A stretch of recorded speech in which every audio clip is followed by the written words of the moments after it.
Saludos a los doctores y doctoras del Departamento de Fisiología y Bioquímica 2. El día de ahora vamos a presentar la discusión número 8 de Fisiología Renal. Somos el grupo número 10 de la sección número 3. Muy buen día a todos. Este día me ha correspondido hablarles sobre filtración glomerular.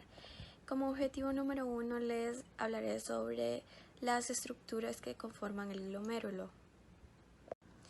El glomérulo es la boca anatómica funcional del riñón, donde se tiene lugar la depuración y la filtración del plasma sanguíneo. El glomérulo consta de una red capilar revestida por una capa de células endoteliales, una región central formada por células mesangiales y células epiteliales con una membrana basal asociada que forman la capa visceral y finalmente una capa parietal de células epiteliales que forman la cápsula de Bowman. El glomérulo produce un ultrafiltrado del plasma al estar la sangre y el espacio urinario separados por una membrana filtrante fenestrada compuesta por la membrana basal glomerular periférica y por unas células epiteliales viscerales especiales, o sea, los podocitos. Entre las dos capas epiteliales, o sea, la capa visceral y la capa parietal, se extiende una cavidad estrecha llamada espacio de Bowman.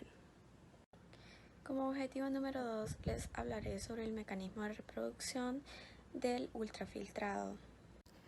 El proceso inicial en la formación de la orina es la filtración de una fracción del plasma que atraviesa los capilares glomerulares hacia el comienzo del túbulo proximal o cápsula de Bowman.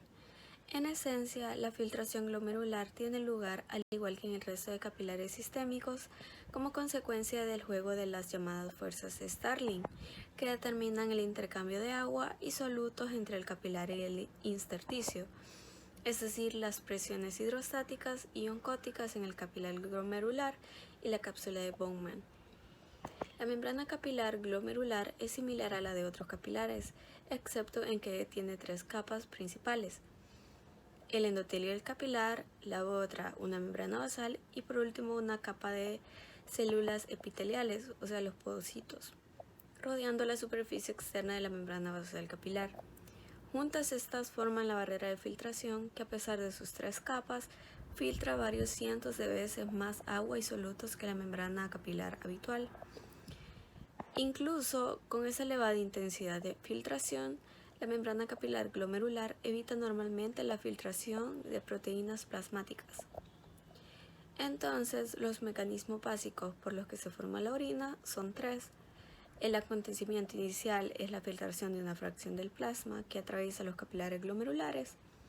A continuación, el filtrado glomerular sufrirá procesos de reabsorción o devolución de sustancias filtradas al plasma y de secreción o eliminación desde el plasma o desde las células renales a la luz tubular.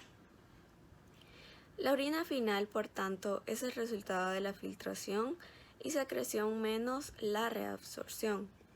En condiciones normales, todos los productos, excepto las proteínas y los productos de desecho, se filtran y luego se reabsorben. Gracias. 1. Filtración glomerular. Voy a definir los conceptos de filtración glomerular y el concepto de depuración renal. La filtración glomerular.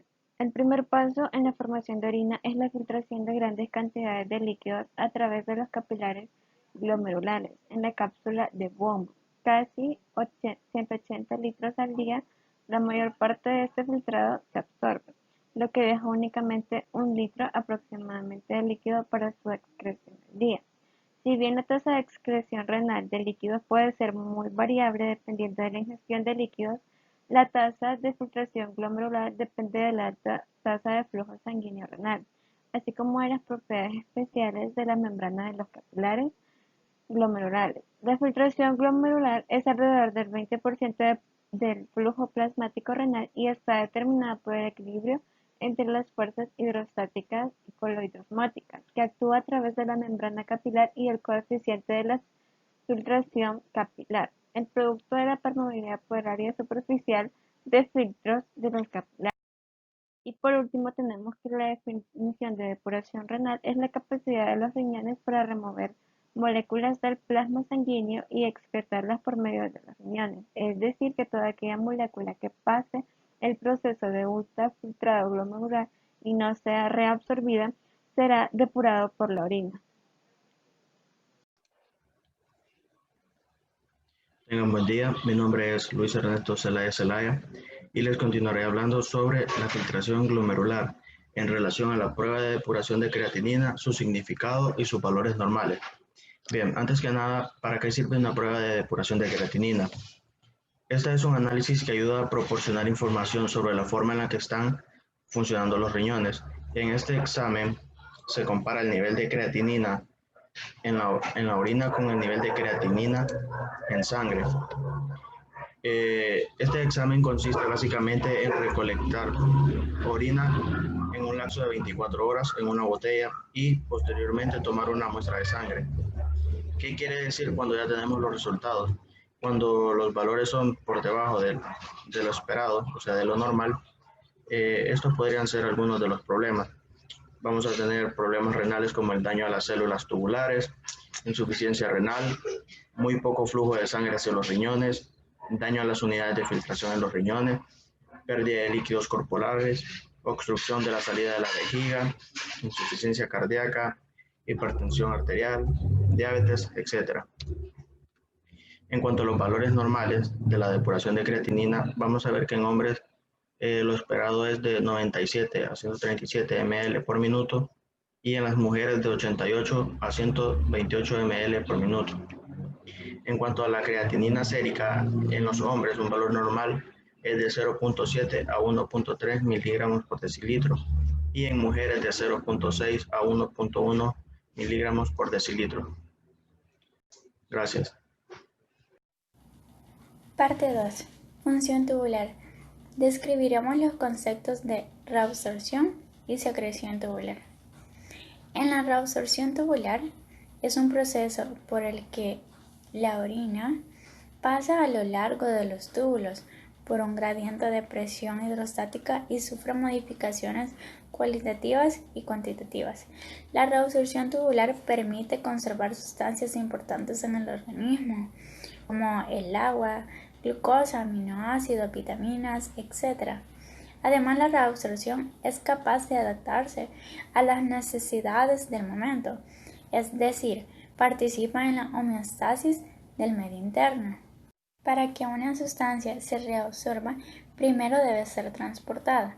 1. A través de las membranas del epitelio tubular hacia el líquido intersticial renal y luego a través de la membrana capilar peritubular hasta la sangre. Este medio de transporte va a requerir del transporte activo primario y secundario y del medio de transporte pasivo. Las sustancias que se reabsorben de forma pasiva no muestran un transporte máximo y está determinado por otros factores. Y la secreción tubular consiste en el conjunto de mecanismos a través de los cuales una sustancia no son transportadas desde la luz de los capilares peritubulares hacia la luz tubular.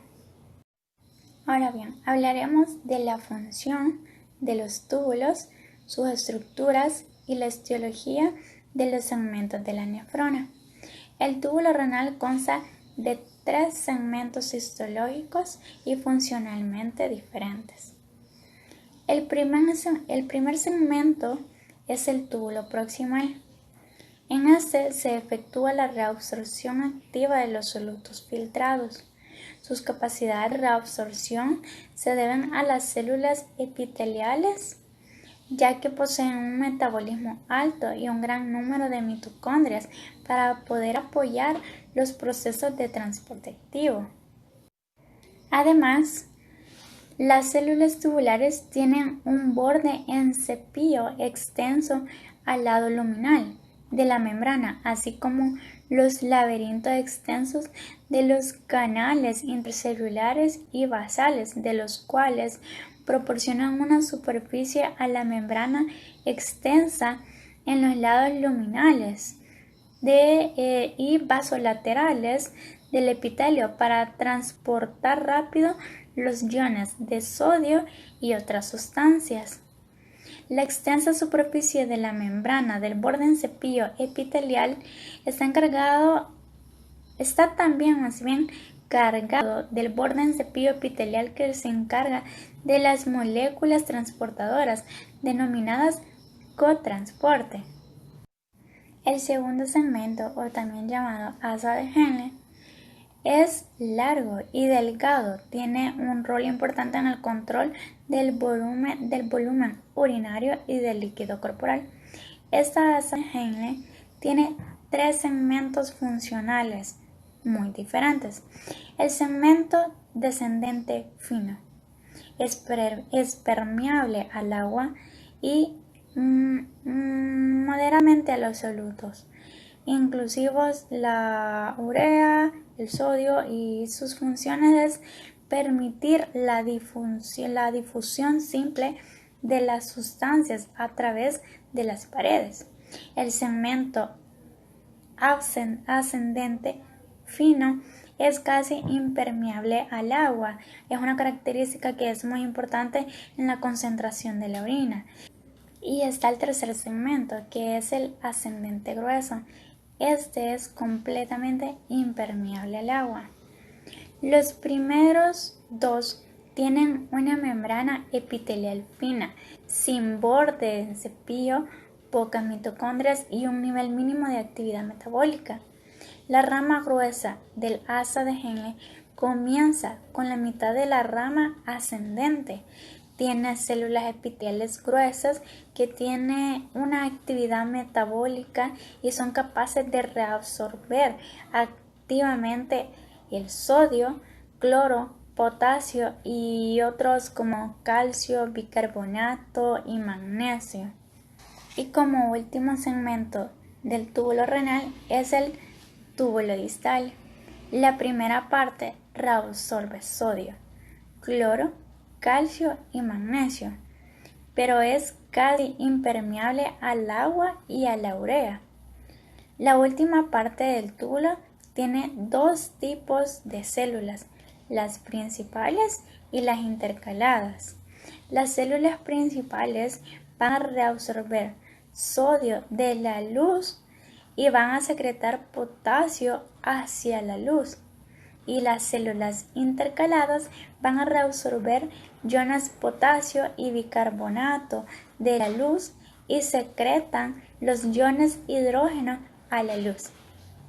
Apartado número 2 de la función tubular, vamos a dar el significado de depuración osmolar y el modo de obtenerla. Primero, la depuración renal o aclaramiento renal de una sustancia es el volumen de plasma que queda completamente desprovisto de la sustancia por unidad de tiempo. Este significa que la sustancia se elimina de la sangre y se excreta en la orina. La evaluación del aclaramiento renal es de mucha importancia en la clínica para una evaluación general de la función renal. Ahora, podemos ver la fórmula para calcular la depuración osmolar, en donde D es la depuración renal de la sustancia, Vol es el volumen de orina por unidad de tiempo, U es la concentración de sustancia en la orina y P es la concentración de sustancia en el plasma.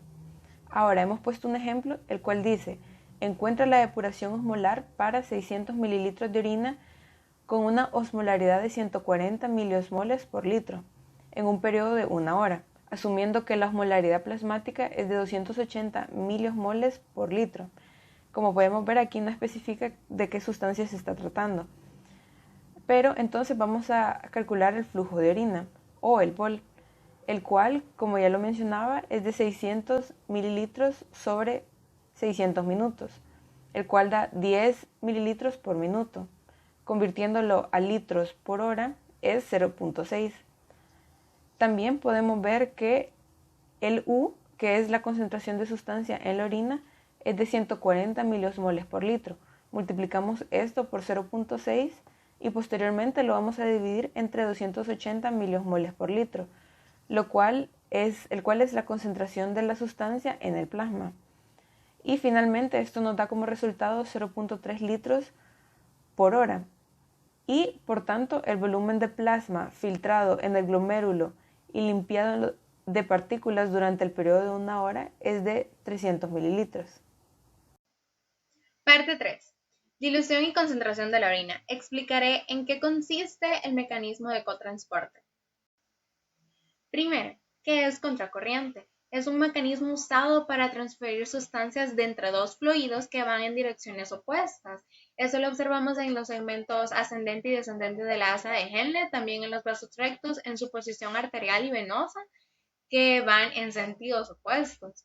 Los principales factores que contribuyen al aumento de la concentración de solutos en la médula renal son 1. El transporte activo de iones de sodio y el cotransporte de iones de potasio, cloro y otros, fuera de la porción gruesa de la rama ascendente de la asa de Henle hacia el intersticio medular. El 2. El transporte activo de iones desde los conductos colectores hacia el intersticio medular, y 3. La difusión facilitada de urea desde los conductos colectores de la médula interna hacia el intersticio medular, y 4. La difusión de pequeñas cantidades de agua desde los túbulos medulares hacia el intersticio medular, mucho menor que la reabsorción de solutos hacia el intersticio medular. Multiplicación por contracorriente. La función de las asas de Henle es depositar cloruro de sodio en las regiones más profundas del intersticio. Esto lo dividiremos en dos, en efecto único y en flujo de líquido tubular. El efecto único se refiere al paso de cloruro de sodio hacia el intersticio en el segmento ascendente por el cotransportador sodio 2-cloruro potasio, y el paso de agua desde el segmento descendente, recordando que el segmento ascendente es impermeable al agua, pero sí al soluto, y el descendente es impermeable al soluto, pero sí al agua. Esto hace que a medida que el líquido baje por el segmento descendente se vaya a concentrar ese flujo tubular y pierde agua, pero a medida que sube por el ascendente al túbulo distal, este se diluye porque pierde solutos. El agua en el intersticio no lo diluye, ya que los vasos rectos los reabsorbe por intercambio por contracorriente. Este efecto único concentra el intersticio medular y el líquido tubular. Algo interesante es que la hormona antidiurética aumenta la actividad del contratransportador, y también veremos que a mayor ADH, que es la hormona antidiurética, mayor gradiente osmótico córtico medular, y a menor ADH es menor gradiente osmótico córtico medular. Flujo de líquido tubular. El volumen líquido que entra en la rama descendente desde el túbulo proximal es el mismo que sale por el túbulo distal. Siempre habrá un flujo continuo. Esta imagen es la que nos presenta Guyton, donde el paso 1 es el estado inicial. Todo está equilibrado en 300 miliosmoles por litro, y luego está el efecto único, donde pasan los solutos al intersticio por la rama ascendente gruesa y reduce la concentración dentro del túbulo y eleva la concentración intersticial. El paso 3 consiste en el agua pasa al intersticio por la rama descendente, la osmolaridad intersticial se mantiene en 400 miliosmol por litro. El agua no diluye en el intersticio porque es rápidamente llevada por los vasos rectos que la reabsorben.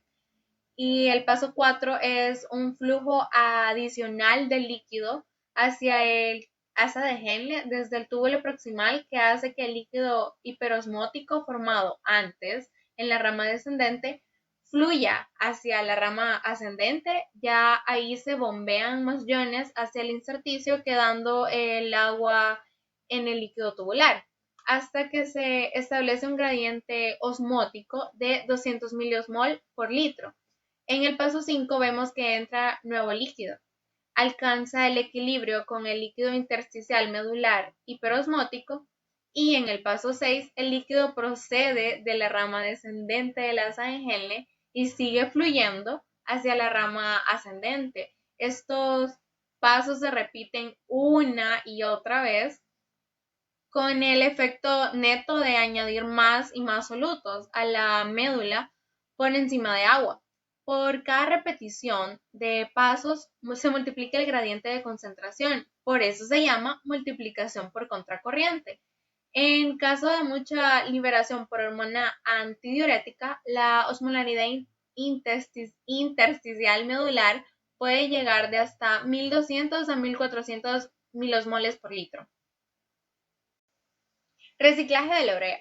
Contribuye de 40 y 50% de la osmolaridad intersticial. Se reabsorbe hacia el intersticio de forma pasiva por transportadores de urea, UTA1 y UTA3, y se secreta hacia los segmentos finos de la asa de Henle, en donde tenemos los transportadores UTA2 que secretan urea a los túbulos nuevamente. Y en la segunda porción el agua se reabsorbe, pero la urea no, y se concentra en el túbulo colector medular y es reabsorbida por UTA1 y UTA3 y se reabsorbe al intersticio y se secreta nuevamente, habiendo así una recirculación o reciclaje.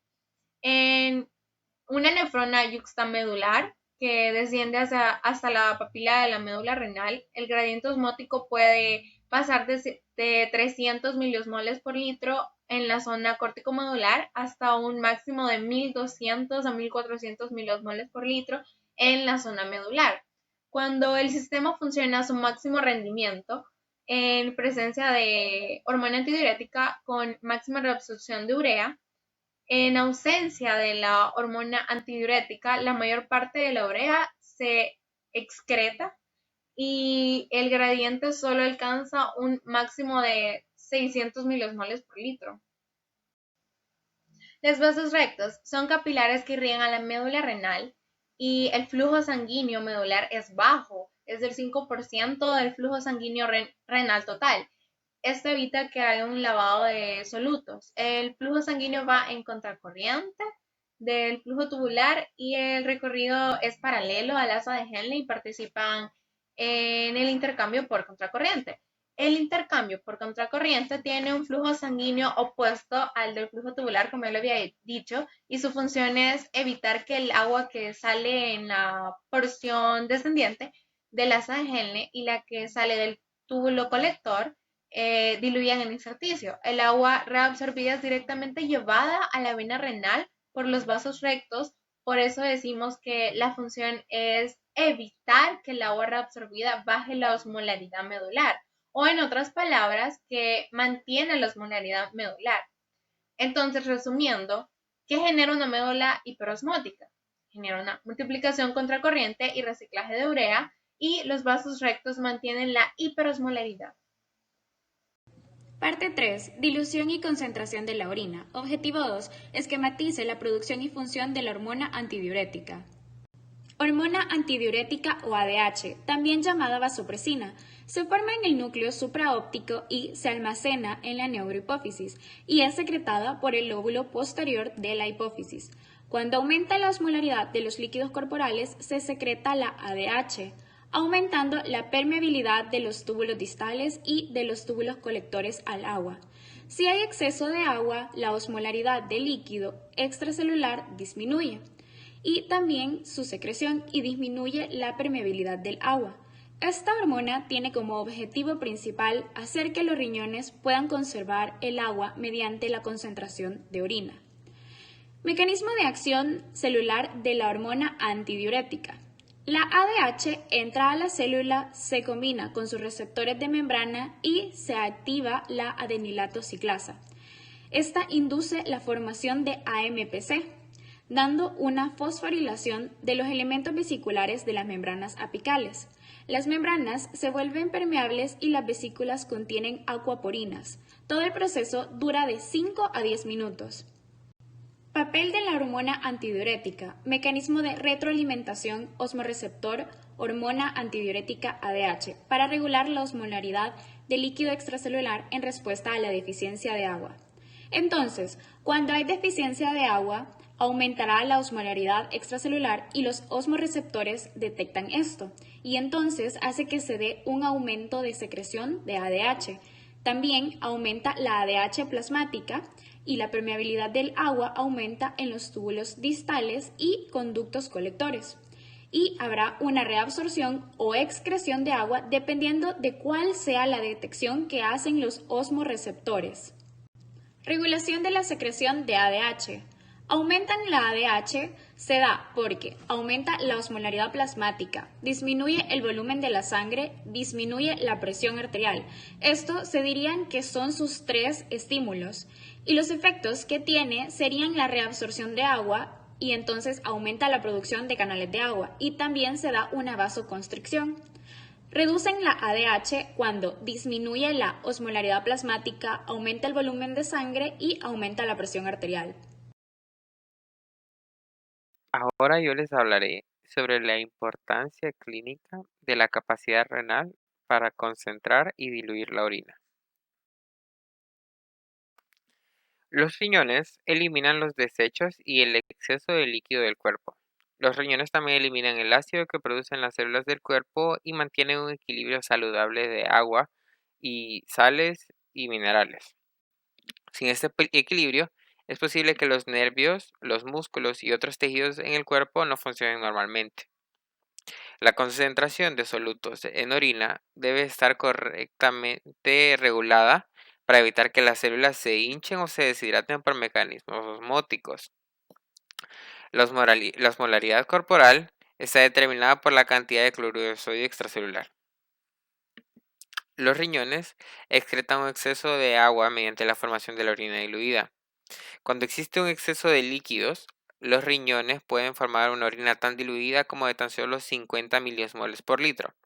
Y cuando existe una deficiencia de líquidos, los riñones pueden reabsorber una cantidad tan grande de agua que provoca una formación de orina tan concentrada como los 1400 miliosmoles por litro. Este mecanismo de formación de orina diluida o concentrada se logra sin poner en riesgo las concentraciones necesarias del ion en el organismo.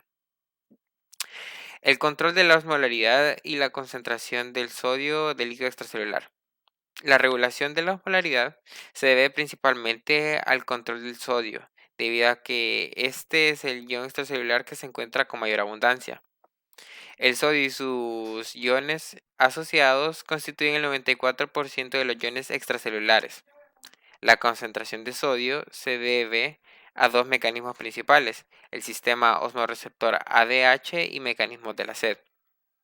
Las respuestas integradas de los mecanismos osmorreceptor ADH y de la sed en el control de la osmolaridad y la concentración del sodio en el líquido extracelular.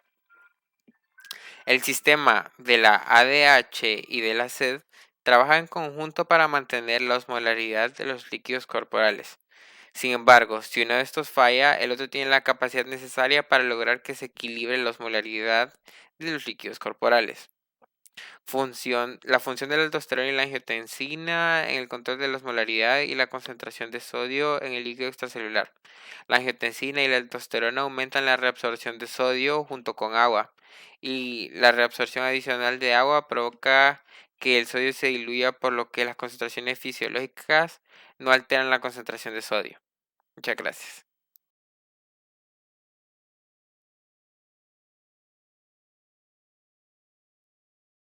Muchas gracias por su atención.